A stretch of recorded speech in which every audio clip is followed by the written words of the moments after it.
Hello, this is Darren Sinefsky, Assistant Professor of Multiple Platform Journalism here at the Meek School of Journalism and New Media at the University of Mississippi. And today we're going to start talking about Photoshop. Photoshop is an image editing software, and we are going to start working with files and creating files and importing files. But first, we're going to look at the interface of Photoshop. And first of all, I want to make sure that we're all on the same page here. So I want us to go up to Window. Let's click again. Here's Photoshop. Okay, I want us to go up to Window and Workspace. And I want to make sure we are all on Essentials. And I want to go one more time to Workspace, and I want to reset Essentials just to make sure that we are all looking at the same screen. So here's what we have. We have the toolbar down the left side, and we have information across the top that changes based on what tool we are using. So first we are going to, we have some panels over here, colors and swatches, adjustments, layers, channels, paths. We have history, which kind of can bring us back in time. We have properties, and we'll get into that a little bit. And then we have device preview, which allows us to see things in devices, but we will not be getting into that here. The first thing I want to do is let's go and create a new document. So I'm going to go File and New. And so we have, it can be a photo-based document, print-based document, art and illustration, web, mobile, film and video. So let's go with print, and let's make it a tabloid size. So let's click tabloid, and then looking over here, tabloid is 11 inches by 17 inches. This would be a vertical tabloid page. This would be a horizontal tabloid page. The resolution is 300 dpi. 300 DPI or PPI is industry standard for printing images that are good quality. The color mode right here is RGB. We can have it grayscale or CMYK. RGB gives us more opportunity to use different effects and filters. So we're going to keep it to RGB, but knowing that if this was a print product at the very end, we would change it to CMYK. This tells us what kind of backgrounds we have, and the bit we don't need to worry about. We have advanced options down here. So we have a color profile workspace for RGB, so let's keep it there, and square pixels, let's keep that there, and then click create. And so here is a horizontal tabloid page. We can see over here that in the layers panel that a background page has opened up.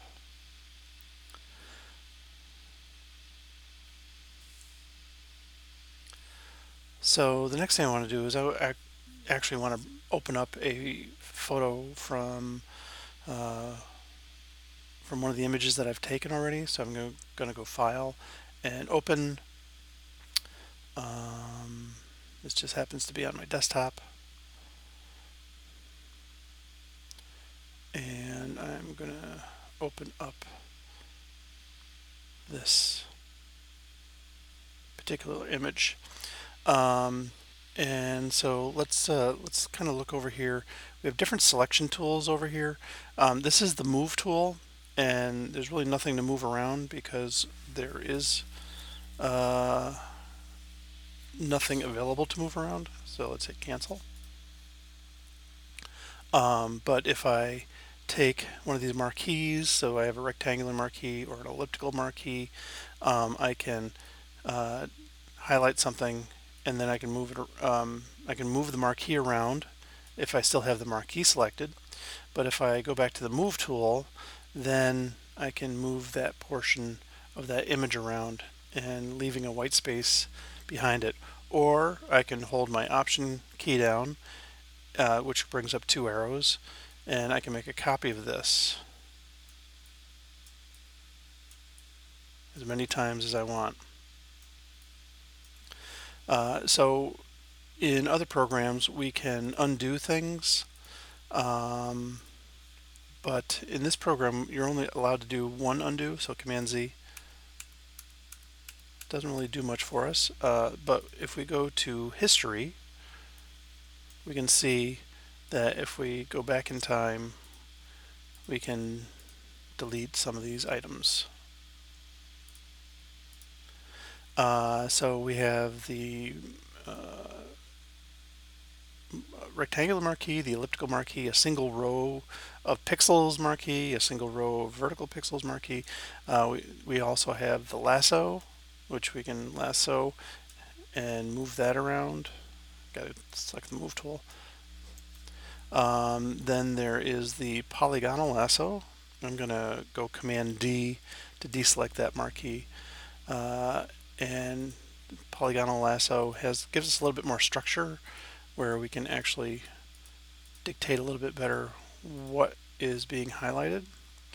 And then we have the magnetic lasso. I'm going to hit Command D to deselect this. And the magnetic lasso kind of finds edges.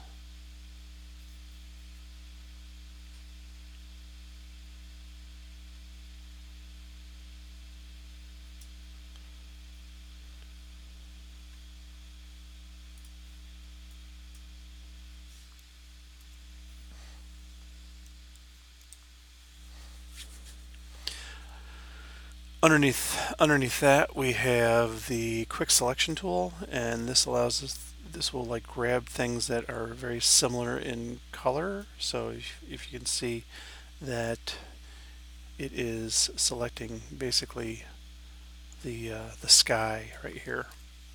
We could also come down here and kind of see if it'll grab parts of the road.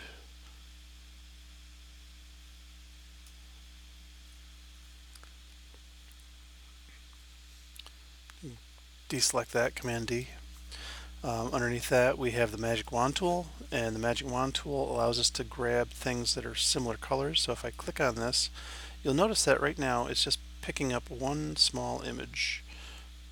Zoom in here, you can see it's just one small marquee there, and that's because the magic wand's tolerance right now is set to 0, and what that means is the tolerance is only selecting one particular color. If I make this 20 and I click on it again, you'll see that I'm selecting more items that are in that blue range. And what the tolerance of 20 means is that say if I was selecting something that was 50% gray, it would also select things 10% more than 50% and 10% less than 50%. So like select an area between 40 and 60%. And so this being what it chooses, we can move just that blue sky around. Command Z and then Command D, deselect.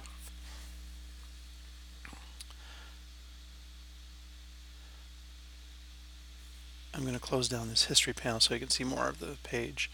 The next thing is the crop tool, and the crop tool allows us to crop in. Maybe we don't want this telephone pole. Maybe we don't want this white car. Maybe there's too much road here. Maybe there's too much sky here. And even though this is cropped, we can also kind of like move it around inside this crop. Say, okay, maybe I want just to show that. Or maybe I want to show a lot of road underneath it. And then we would click on the crop tool. Now, as we're doing this, what is nice is you can click off delete cropped pixels. So if you crop it, you'll always have the pixels that are hidden from that crop. So if I come in and recrop, I can go back to the original photograph and add more things back in. And if I deleted the crop pixels, the old photograph would have been deleted, all the stuff that was outside that crop.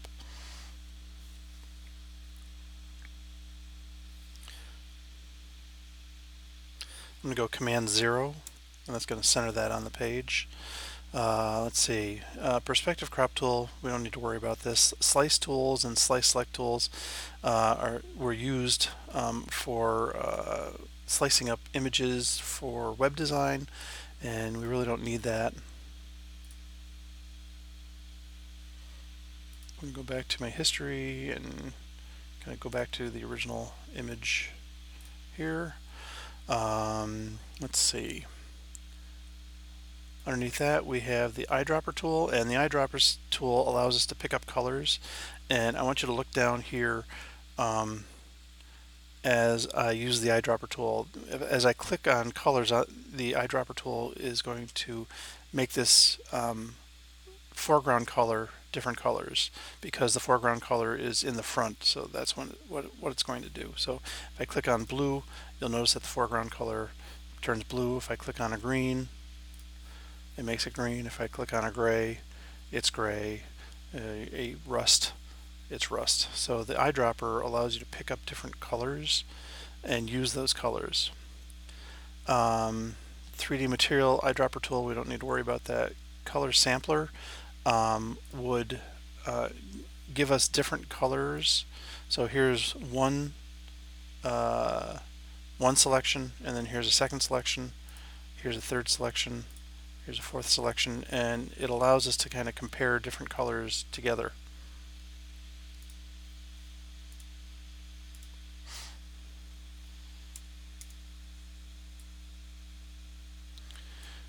The ruler tool allows us to measure things. So if I want to know how wide it was from this side of the building to the other side of the building, you can see up here the width of that in, I do believe it's in inches.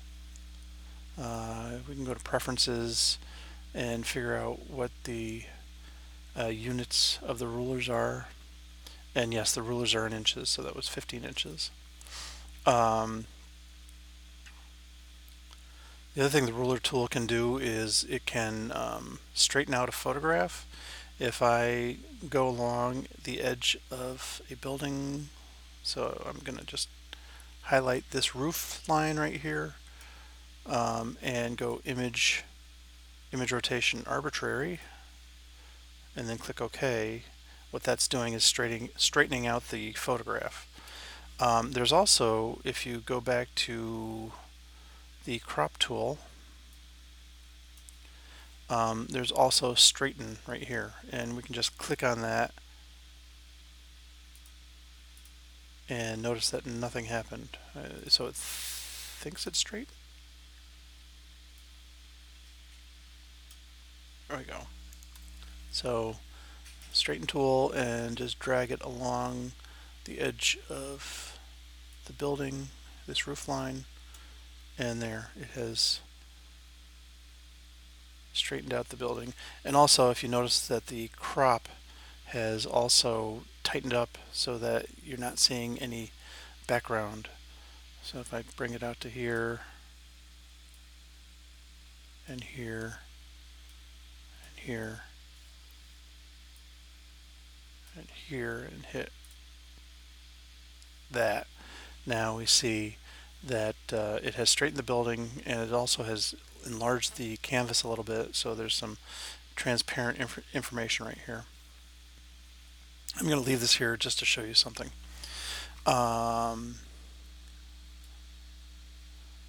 Notes, we can create notes. I never use the counting tool, but this is the basics for now. Next we're going to get into image editing.